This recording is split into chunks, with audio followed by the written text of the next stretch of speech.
Dynasties and surveys, two things in Philippine politics we both can't seem to live with and can't live without. Tonight, we'll try to make sense of them.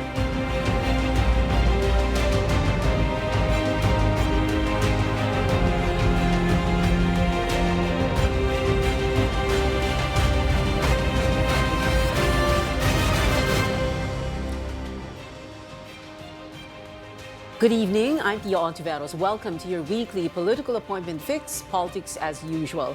Our guests for tonight, professional statistician and senior research fellow of the Philippine Institute for Development Studies, Dr. Jose Ramon Albert, House Deputy Speaker in Cebu, 3rd District Representative Pablo John Garcia, and the Dean of the Ateneo School of Government, Dr. Ronald Mendoza. Good evening, gentlemen, and welcome to the show. We're going to speak to you one by one, but first we're going to start with Dr. Jose Ramon Toots Albert. And the question here, the big question tonight is how reliable are surveys? Dr. Albert, of course, one of the country's, like we said, top statisticians, a former Benedictine monk, and a cancer survivor. Dr. Albert, I first listened to you, a talk of yours in the Jaime Ongpin annual memorial lecture about a week or so ago, and I thought it was a very definitive guide to surveys. Although it was a 1.5 hour to close to 2 hour talk, we're going to attempt to squeeze all that down to 8 minutes tonight. So we'll talk about surveys for elections. So let's begin with this, Dr. Albert. What kind of survey should we be wary of? What kind of survey should we be scared of, and why? Well, let me just say that the ones that you should trust are probability surveys. There are other surveys that are being conducted that try to give a picture of just the respondents, but they do not necessarily represent the entire country. So these are the surveys that you should be worried about. Things like internet surveys, surveys through text, because they were not designed to give a good representation of the voice of the people throughout the country. Whenever you conduct a survey, essentially you need to make sure of representativeness. By design, you have to be very careful. So I would say not all surveys are equally good in terms of design and implementation. Okay, by design. So hindi pwedeng random picking, like you don't go out into the street and then stop someone para mag-man on the street interview. Hindi ganon, no? That's not what we mean.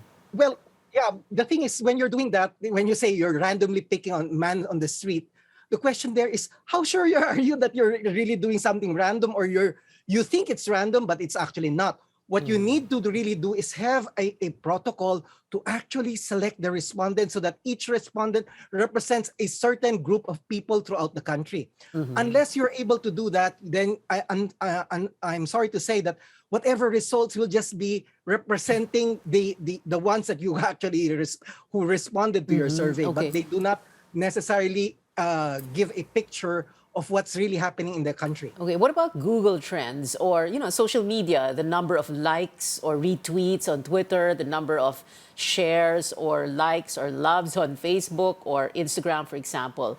That's not like a survey either, right?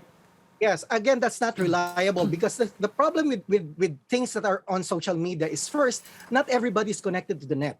Second is, even if you think of Google, let's say you're trying to look at Google Trends, the problem there is that not everybody even knows how to Google, even if you're on the net. So you are, again, not getting a good reading of the entire country. You're missing out on, that's called a coverage error. You're missing out on the people who are not the people who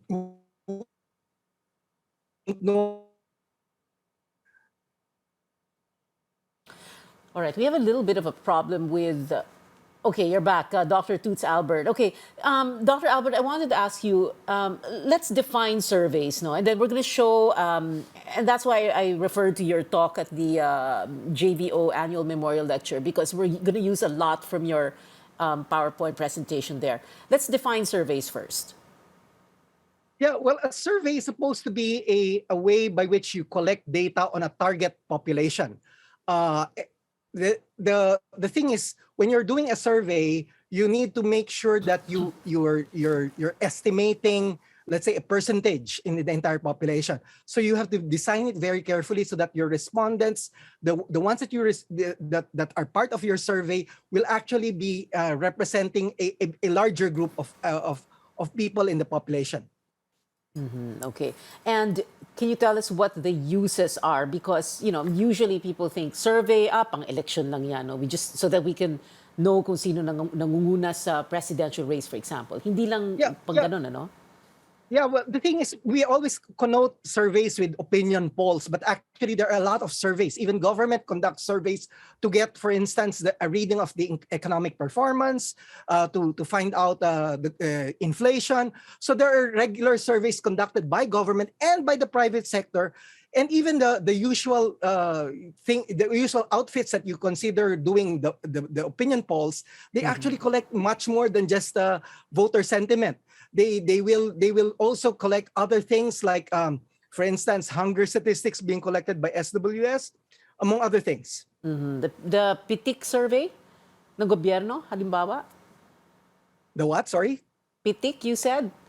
During that lecture? Yes. Yeah? The thing is, yes, exactly. So there are surveys that try to measure in government what's known as PITIC, presyo, trabajo, kita.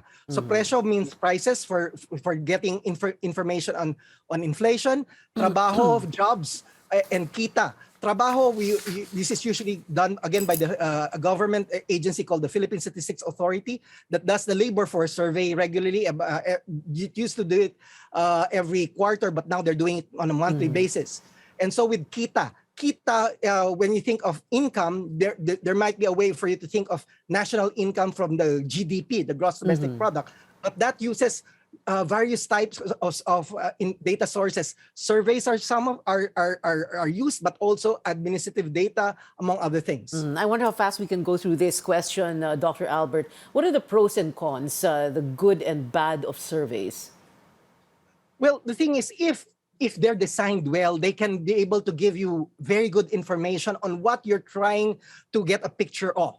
For instance, whether it's the economy, whether it's voter sentiment, whether it's poverty, hunger, name it, because the thing is, we cannot always do a census. You cannot always wait until election day to figure out who's going to win. You need to get a sense, just like even going, for instance, to the hospital. You don't need to extract all your blood to determine if you're okay or not. Yeah, just a blood sample should be good enough, provided that the sample is representative.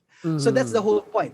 Yeah. The thing is, the negative thing is that sometimes surveys, they do have not just what are known as sampling error. Sampling error is, they may not necessarily be 100% accurate in estimating the corresponding population parameter, like the percentages. But there may be also instances when people may misunderstand the question, or perhaps they do not respond to a question, in which case you have to make some adjustments, or perhaps there might be some other errors, like even the interviewer himself may be forcing you to say something, or you may be afraid to express your opinions to somebody who's asking questions. So there are all of these extra things that are complicating the data. But by and large, if you have a survey outfit that's actually designed its survey well and implemented its survey well, and of course is transparent in case there might be some funding sources because it has costs, So you need to also make sure that you have to, there should be full transparency from these survey outfits. And of course, Dr. Toots, that joke about not having all your blood extracted on just the sample, that refers to one of your statements that we should trust surveys that have like 2,000 or 1,200 respondents, like SWS and Pulse Asia, because they represent, because they do represent something. So mali din pala ang sinasabi ng mga politiko na the only opinion poll that matters is the one on election day. Now, I had so many more questions, but however, Dr. Albert, I just wanted to ask you this na lang, we've heard of all these opinion polling firms here in the Philippines, and you made a listing of them. Can we go very quickly through them and tell us why it's important for us to know which of these firms are, and who are the credible ones? Well, the thing is, for me, the point here is you have to look at track record. It's always easy to have new survey outfits come out, and I wouldn't trust them immediately unless they try to show. I mean, it's a question of trust. Nobody just, it would be foolish for us to just trust. You have to be skeptical of any surveys and survey outfits unless they have built their track records. So far, there have been two institutions, SWS and Pulse Asia, I mean, personally, that I would trust because they have shown very good track records. If you think of even the voting sentiment, people, the estimates of the proportion who will vote for a candidate tends to wobble.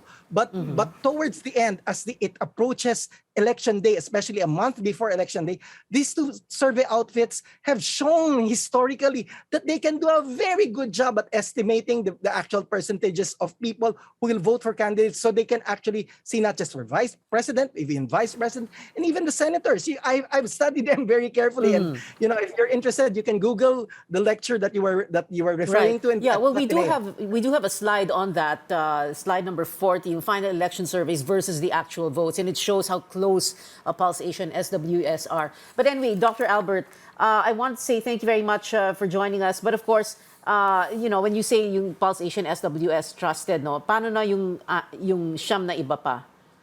Well, as I said, they have, yung mga iba, unfortunately, they have to show us. They have to give us first, a sense of reliability. If their estimates are, and if they do a survey that's pretty close to when SWS and Pulse Asia did their surveys, and the numbers don't seem to be too far away, then I would probably think maybe. But let's wait. Let's wait a little bit more. I mean, they have to prove to us that they're doing a good job. All right. And sana may accreditation process na, no? Para pati kami sa media alam na namin.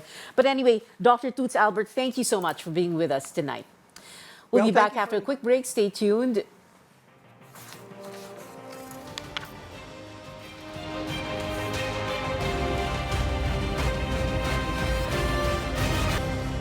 Welcome back. This is Politics as Usual. From surveys, let's talk about political dynasties. Our second guest tonight comes from a well-known political clan in Cebu province. House Deputy Speaker Pablo John Garcia. And disclosure, my college batchmate at the Ateneo. Hi, Congressman PJ Garcia. Thank you very much for being with us. Well, let's begin with this. A definition of dynasty. Is that how you see your family? Would you say, yes, my family is a dynasty? It's so difficult to answer that question because, I can say we are a political family. My father has been in politics for a long time. I've been in politics for a long time. My sister and I are in politics. But that's a fact. We're a political family. But when you say dynasty, if we do not have a working definition of what a dynasty is, then I cannot answer it with a yes or no. My answer would be a matter of opinion and not a matter of fact. So we have to have a working definition of what is a dynasty. Yeah. Well, right now, like you said, no, it's you and your sister, Governor Gwen Garcia. Your father has passed away, but you had two brothers who were in politics also. But so meaning, dahil dalawa lang kayo, hindi kailangan dynasty ang tawag sa inyo, or what? Again, it really depends on what is the definition of dynasty. Is it the mere fact that two family members are in public service? Is that make it a dynasty? No, because we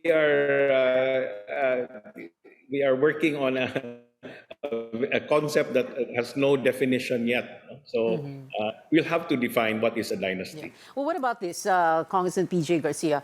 If you bring progress to your city or your province, does that make you a good dynasty? And if that is the case, so then what would constitute a bad dynasty? A family that does not bring progress to its city or province? Well, I think it goes back to the question of whether you are a good public servant or not. I think dynasty would be a difficult concept to work with, no? And the fact that you say that there are good dynasties and there may be bad dynasties, then I think we should let the electorate decide which public servants are good and which public servants are bad. So it would be difficult to come up with a blanket prohibition of dynasties if it were, even if it were possible to define what a political dynasty is. Yeah. Well, in the next segment of the show, we're going to have a guest, Dean Ron Mendoza of the Ateneo School of Government, who will be trying his best to define dynasties. And then I'm going to ask you, PJ, to respond to that. But let's go on. Why is there this fixation or focus on families when it comes to politics? Is it because all politics is local, and in local politics, it's the family that really runs things? I think it is a natural consequence of the fact that, yes, even when you're starting out a political career, you first start with your family, and then we expand, no? And we try to cultivate extended families for your political machinery. No? So I think it is a natural consequence of how politics is here in our country. Article 2, Section 26 of the 1987 Constitution says, and we quote, "The state shall guarantee equal access to opportunities for public service and prohibit political dynasties as may be defined by law," unquote. I've covered the House of Representatives. I covered your dad a long time ago, and no way, I think, in heaven or hell will an anti-political dynasty measure ever get passed. Now, the question is that a fair and accurate statement? And the corollary question is, how can you legislate this prohibition against political dynasties without violating, as you believe, constitutional principles like equal protection? Yes, precisely. I think the Constitutional Commission, the defect there is that the Constitutional Commission could not come up with a working definition of political dynasty and left it to future Congresses to legislate. Now, several Congresses after the passage of the Constitution, still we do not have a working definition of what a political dynasty is. And it's not only because, as perceived, members of the Congress mostly come from political families, but there is really a very practical difficulty in legislating and banning political dynasties without violating certain constitutional principles. Yeah. For example, for a House member, the Constitution expressly provides for the qualifications and disqualifications. Can a law add to the qualifications and disqualifications under the Constitution? No? Second, wouldn't it violate equal protection? Thus, my being a member of a political family, disqualify me, therefore, from entering politics or public service. Yun nga ang problema sa as may be defined by law, yun tuloy, hindi na define. So, itong, the question, like you said, and like we all have noticed, and I did my own counting for every Congress. I would count the number of representatives who are members of political families, and easily 2/3, 3/4 at most ang miyembro ng political family. So can we really do away with political families? And I have a feeling, just by the look on your face, you're going to say no. But also, I wanted to ask, and pahabol na ito, because today, just today, Sara Duterte withdrew her certificate of candidacy, COC for re-election as city mayor of Davao. And of course, there's a lot of speculation about that. She's going to go for higher office. Is it going to be BBM Sara BBM?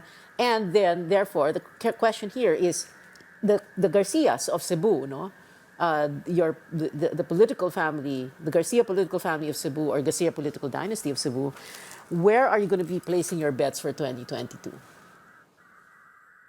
Well, as Secretary General of our local party, One Cebu, we have already come up with a statement that we will decide on national alliances and our national candidates well after the November 15 deadline for substitution, because as you can see, for practical purposes, we can see that the situation is very fluid. We don't know eventually who will be the candidates and who will be withdrawing and who will be substituting. So, for practical purposes, our local party will have to wait until the deadline for the substitution, which is on November 15.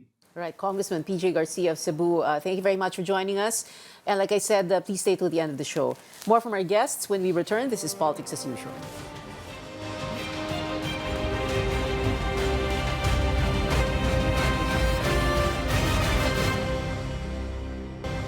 We're on our final stretch. This is Politics as Usual. Our third guest for tonight is the Dean of the Ateneo School of Government, Dr. Ronald Mendoza. Good evening, Dean Ron. Thank you very much for being with us. Is there such a thing as a good dynasty and a bad dynasty? Or they're all bad? Or as long as they don't field so many people, so many relatives in one election, good sila or whatever. At the same time, and we're going to be showing slides from your own PowerPoint presentation about dynasties. Talk to us about this definition that you want to present, no? Fat dynasties and thin dynasties. Sorry, ang daming tanong in one question. Where to start? First of all, thank you very much, Pia, for the kind invitation. And permit me to speak in Taglish, so hopefully to communicate better to our people. Alam nyo kasi, yung tanong nung good or bad ba yung dynasty, medyo nakakatawa yung tanong na yan para sa akin kasi matagal nang tinatanong yan, no? Paano ba tayo napunta dito sa kailangan patunayan ng mga akademiko na bad yung dynasty para sa sistema natin when in fact the framers of our constitution called for the creation of a law to define dynasties as part of the reform that was supposed to have been pushed as part of our democratic governance. Yeah. So the failure of our Congresses to deliver on that law and that definition is the starting point of our conversation. Oh. It is supposed to be called for in the Constitution, and they have not actually acted on it. But you couldn't right? also expect them to legislate against themselves, hindi ba? Like I was saying kanina, 2/3, 3/4 of any one Congress is political families. Exactly. And so it boils down, Pia, to us academics and independent thinkers being forced to make the case again to this nation and to our leaders na nakakasama tong dynastic leadership pattern sa ating demokrasya. Okay. At merong ebidensya na yan nga ang nangyayari. Habang dumadami ang fat dynasty, dinefine namin yan as those political clans with 2 and above family members.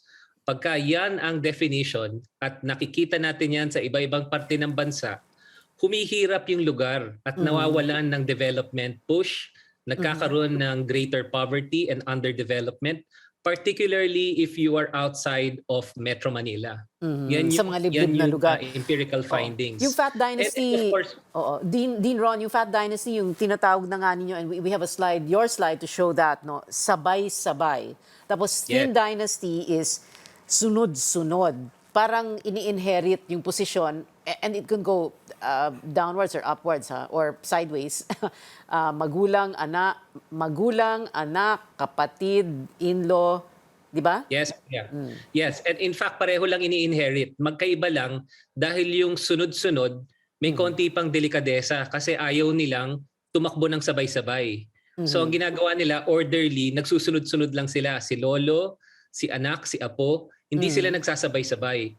Ngayon, sa ibang lugar, sabay-sabay na yung magkapatid, mag-ama, mag-ina, mag-asawa. Nagkakaroon tuloy ng fat dynasty, and that is the definition and pattern that is most associated with poverty and underdevelopment. Talagang pag nagsabay-sabay, nagkakaroon ng weaker checks and balances ang local government at nagkakaroon ng impunity, corruption, even violence, and definitely underdevelopment ang nangyayari. Dean Ron, you have this table, no? Fat Dynasty percentage of total officials in province 2019. And the number 1 province here is Maguindanao, 50.54%, ranked 1. Yes, and it's important to point out na hindi lang nasa South yan. Meron din tayo mga Fat Dynasty sa North at sa Visayas. Well, Ilocos Norte is here, ranked 10. Cavite, ranked 14. La Union, ranked 17. Yes. Maraming halimbawa, Pia, at nakikita natin that it has nothing to do with the Muslim South or that particular characteristic. In fact, meron ding mga halimbawa sa North, sa Visayas, basta nagkaroon ng sabay-sabay na panunungkulan, napakahirap ng isipin na magkakaroon ng accountability. Una, kasi wala nang checks and balances. Magkakasabay na kayo makapangyarihan eh. Sino pa magsusuheto sa inyo kung mali yung ginagawa ninyo? So usually yung mga fat dynasty associated with corruption and impunity and underdevelopment. Yan ang nakikitang pattern. Pangalawa, pagka hindi na pinagpipilian natin, dapat sana yung matino at mahusay, pero ang pinagpipilian na lang, iilang pamilya. So napakahirap isipin na pumipili pa tayo ng mahusay at matinong pinuno who are capable of responding to the challenges, the deep challenges that we are facing as a nation, particularly now in a pandemic situation. Dapat sana yung pinakamahusay, pinakamatino, pinakamay kakayahan, pinakamay integridad, pero hindi yan ang paraan natin ng pagpili. Ang pagpili natin, yung mga makapangyarihang pamilya, sila-sila ang nagpipilian kung sino sa kanila tatakbo. Pero meron din namang mahusay sa mga political families. But also, you know what? Ubus na oras natin. So ang pattern natin, mag-OT na naman tayo. And I wanted to ask PJ, and I asked him to stay pa naman to the end of the show. PJ, you want to say something? Pero 10 seconds. 10, 9. Yes, you cannot generalize, Pia. No? I don't know. I have not seen the presentation of the good professor, but like in Cebu, for instance, the governor is my sister. I'm just one of 8 congressmen in the province of Cebu. So are we a fat dynasty? Is Cebu among those? So it is so difficult, to generalize on these things. Yeah, PJ, I'll send you his presentation. Yeah. I'm very interested to look at that. Thank you. Okay, thank you very much. Happy to give a briefing to Congressman Garcia. Thank you very much to our guest tonight. Earlier, Dr. Toots Albert, Congressman PJ Garcia of Cebu, and Dean Ron Mendoza of the Ateneo School of Government. We've been told before, don't talk politics at the dinner table or the family reunion or in Viber groups and risk digital warfare, but we can talk about it here at this table on this show, your weekly political appointment fix, politics as usual. I'm Pia Hontiveros. See you back here next Tuesday, 8:30 p.m.